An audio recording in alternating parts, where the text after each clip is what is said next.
It's Morphin time!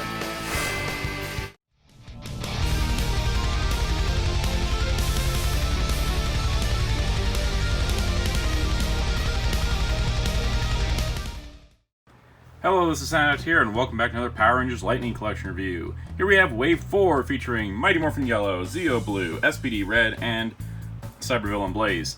Now, this wave did come out in, I believe, March of 2020, and it is currently June of 2020, and I have Wave 5 stuff showing up, and I realized, oh no, I didn't finish this.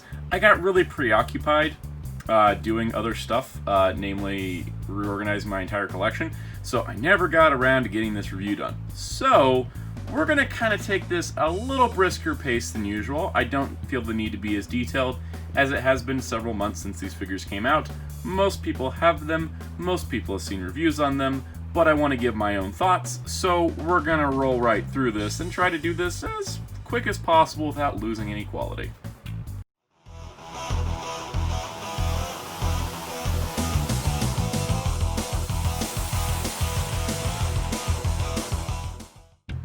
Starting off is Mighty Morphin Yellow Ranger, Trainee.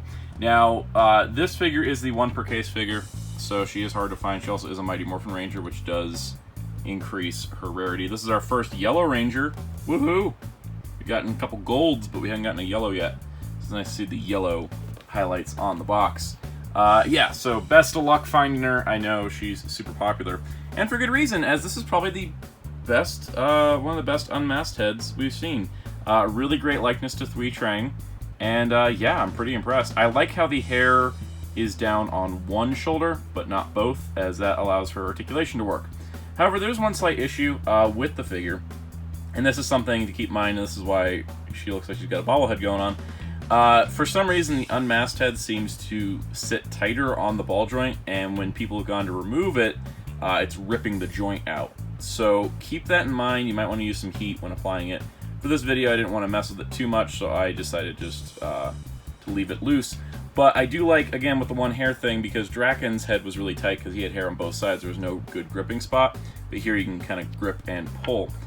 So we're going to swap over to her helmeted head, which looks fantastic. The Mighty Morphin helmets, for some reason, have all turned out kind of weird. I feel like this one actually turned out really nice. It seems very nicely accurate overall. Not too many painted details missing. I think actually everything's there. So, really nice. Yeah, probably the best of the Mighty Morphin helmets, honestly.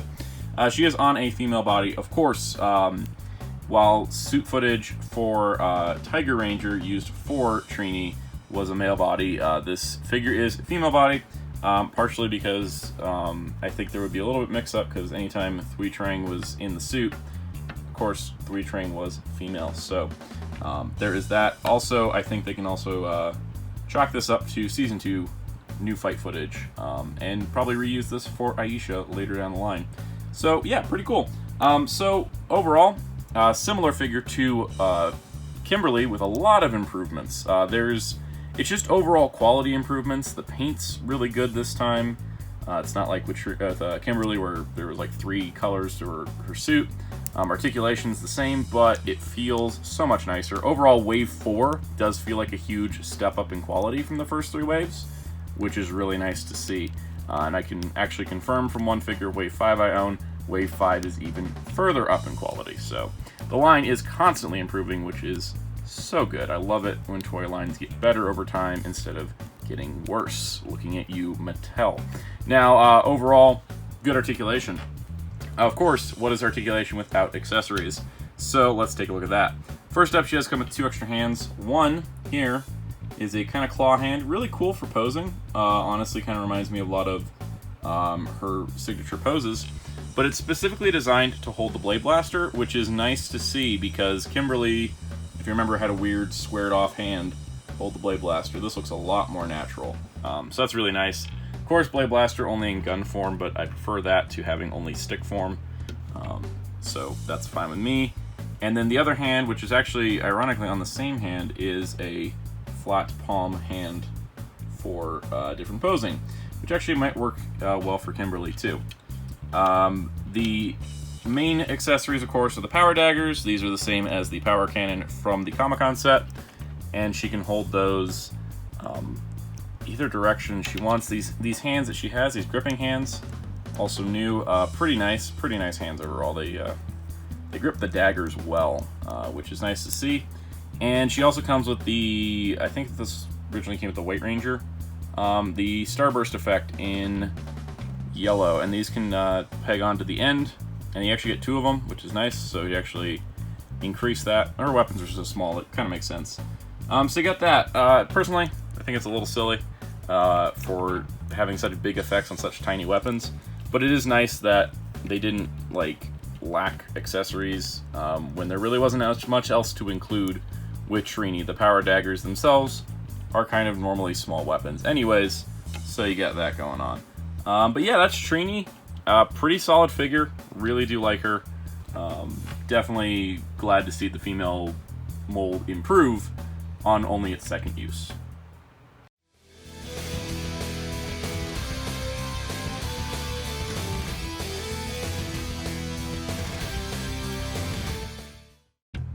This is my least favorite figure of the line. I'm just going to come out and say it right up front. It's, I think, our first retail Blue Ranger, if I'm not mistaken. Oh, no, Morphers Blue was. It's funny how everyone's like, oh, we don't have any blue and yellow, and then we got, like, a blue and a yellow in wave. Where do I start? Oh, so I didn't put the unmasked head on, even though I normally start with that, because I don't know who this is. With some of the other heads that don't have a good likeness, they're at least somewhat like their actor. I don't know who this is. I don't know where they sculpted this from, and I don't know how this is supposed to be Rocky. They got the weird earring part down, but anyways, I don't know what that is. That is absolutely the worst head sculpt of this entire line. I'm sorry, but it's bad. Looking at the figure itself, though, honestly, not too bad overall. The Zeo costume has a lot of crazy gold detail on it, which is carried all the way to the back, which is nice to see. And I do like how the butterfly shoulders, while they don't carry the tech detail, they carry the paint, so it doesn't look out of place, which is nice. The silver line is a little misaligned on the helmet, which kind of sucks, but I've come to expect that. Mass production figures and such. And overall, the boots are nicely done. Now, that's the best parts of the figure, because everything else is a total disaster. First of all, he comes with 2 fists, which we're not even going to bother with right now, because they're just fists. Oh, one other good improvement. He has a new style hand. These hands have a distinctive trigger finger, and they tilt forward and they tilt back a little bit. This one especially can tilt forward and back. I like this. Unfortunately, it seems like the new Zeo Gold, which would have really benefited from that, does not use that. So I'm kind of hoping these hands carry forward. Articulation's the same as what we expect for the line. I'm not going to bother going over it. Let's talk about accessories. First of all, his effect piece doesn't fit any of his weapons. Alright, next, here's his pistol. Now, the Zeo Ranger's sidearm pistol is cool, but you notice how that section right there is completely losing its paint? Again, Hasbro, they do this in multiple lines. It's really obnoxious, but I kind of expect it, which I don't think I should. Is that the handles are painted on weapons, and then it rubs off the paint onto the hand. And with Power Rangers, it's exemplified because they're white hands. But, I mean, it does look good if it's a little undersized. And you can stick it in the holster, which is nice, because, yeah, that's how it should be. Okay, so that's fine. The pistol's fine. It's a little undersized, got the paint issue. What about this sword? So here's the Power Pod sword. You notice that spot right there? You see that? Where you can see the shiny... They painted it gold and then painted the blue over the gold. Which means this thing is super susceptible to paint rub, and the grip on this hand is so tight, there's no way to avoid it. So you got that. Cool. Now what the problem? It doesn't have a collapsed form, which means you have to try to put it into the holster like this, maybe? But that looks wrong because it's upside down, and then you have to worry about the blade getting bent if you do any leg poses. So what about this way? Well, that doesn't fit because his arm's in the way. So there's no holstered version, which means you have to pretty much always have it out of the holster. It doesn't fit in this hand because it's too loose because of the gun hand. Again, why do we have fists when we could use that? And, yeah, I mean, so he's always stuck posing with the sword, pretty much. You can't pose him with the unmasked head. The effect piece doesn't fit because it's a square peg, and this is a round sword. and the handle paint's gonna rub off. And then to top that all off, if you hadn't noticed, he doesn't have his tonfa weapons. He doesn't have his individual weapons, which is concerning because I'm afraid all the Zeo Rangers are going to be missing their individual weapons, which means all of them are going to be stuck with these two weapons that paint rubs off and one can't be stored away. Hasbro, please just don't do this again. This figure, base figure-wise, is fine, because it's the base figure. But with the paint issues with the weapons, them being the only weapons, not being able to store this, the unmasked head looking awful, the effect piece not fitting anything, and the fists being essentially useless because you're always going to have to pose them with weapons to make it look right, this is a heck of a disappointment, especially 4 waves into the line. And yeah, honestly, this figure, I don't recommend it. If you're trying to complete the Zeo team, maybe, but man, this ain't great. If you're gonna get them on sale. And this dude's 3 per case. Why? I would have put Blaze 3 per case, or SPD Red even 3 per case. I don't know why this guy got to be 3 per case. Heck, put 2 Trinis in a case. Moving on. Not a great figure at all.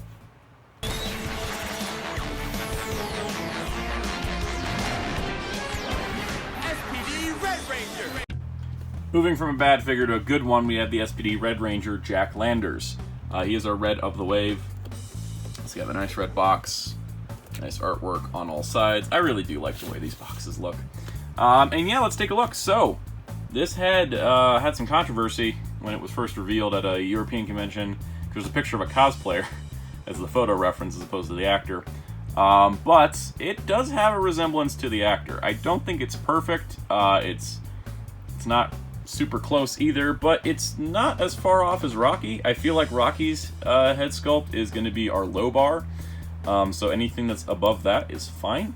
But you can see the paint's well done. Nice, the white striping is really solid. You got the SPD on that. Really cool. You can see the Morphers sculpted back there. Really nice. People worried about silver hands. There are no silver hands. The SPD logos on the shoulders are painted, or the shoulder, I should say. There's not 2. And the helmet, really well done, nice and accurate as far as I can tell. It's pretty much good to go. So they fixed it up. This guy, when he was first shown in his CG renders, not great. Final production version, pretty good. Yeah, see, even on the back, it has the wrong helmet and the silver hands. That was the old CG render, but much better figure in person. So he's got the same articulation as you'd come to expect, though I have noticed, you know, these hips. Keep this in mind for the future. See how far these hips go? Not very far.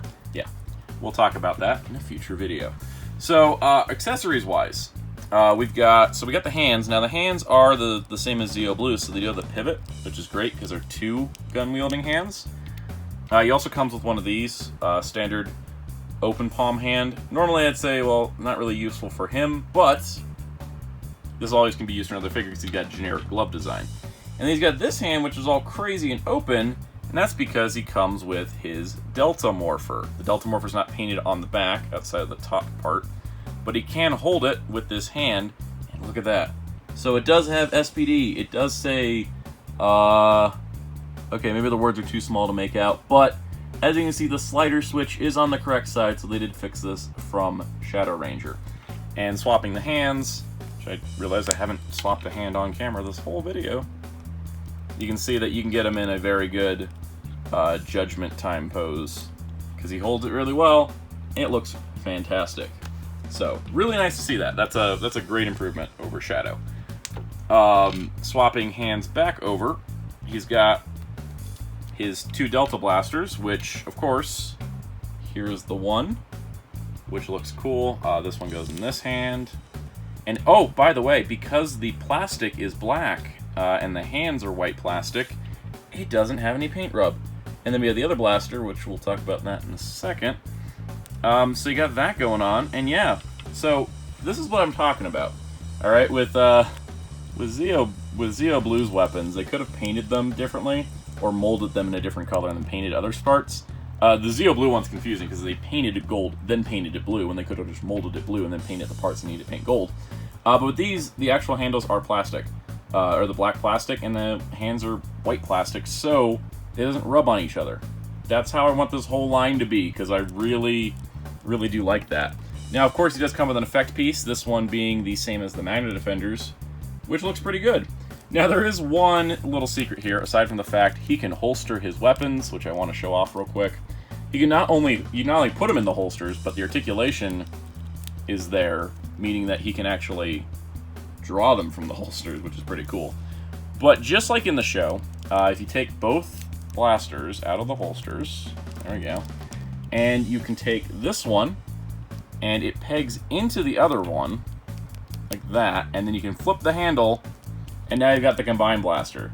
SH Figuarts Deca Red actually did this as a separate piece, but they did manage to engineer that for Power Rangers, and that's fantastic. I love it. There is one downside. It's very, very minor, and I'm letting it slide, and that is because of the red paint on this gun and the tightness of the connection. It does rub off there. But overall, it does stay tight together. It's not loose at all, and it's really nice and secure. And that's a giant win for compatibility, posability, and options.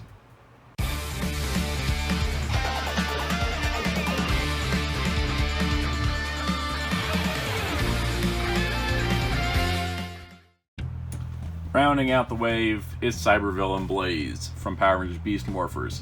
This is our villain of the wave. This is also a Ranger-like villain. Hopefully we get more villains soon. But you can see we got nice artwork of Blaze. CG render on the back. It's a very nice maroon color. Now this, of course, I think, he's 2 per case. I think he should have been 3 because this is, by golly, one of the best figures in the whole line. And let's start with this head. First of all, they captured the likeness of Colby Strong so well that it's uncanny. Even the actor himself is like, that looks amazing, but his hair is better than mine. And I'm like, I don't know, man, your hair's pretty great. But yeah, the face sculpt on this is damn near perfect. And I think with the Beast Morphers, that happens because Hasbro, while they use stock photography of past seasons, for Beast Morphers, they got to pick and choose what photos and what angles they wanted to make these heads. And it's just impressive. I love the way this looks. It's incredible. It's actually one of the figures I would consider displaying unhelmeted, because it does look that good. That being said, we are going to swap over to the helmeted head as usual, and that right there is also pretty fantastic. There's one little detail missing. I think it's because of how small the visor is and how it would have to move around these two parts, is the eye detail, the tech visor look, which it's just so small. It would have to go around so much. It would have to be a printing. It's physically not possible.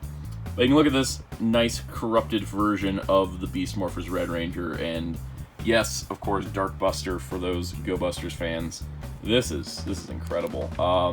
The painted detail on the back, the way the transporter pod there, the belt, the Virus Morpher on there, which looks so good. I want a toy of this. Please, Hasbro. Down to the legs, the boots, just, it's excellent. It's excellent detail. It's a nice silver paint. This is an overlay, just like with the Beast Morphers, but just like with Beast Morphers Gold, it doesn't move too much, which is great. Articulation's not hindered because of it. He's got the same standard joints we'd expect, but he just looks damn good.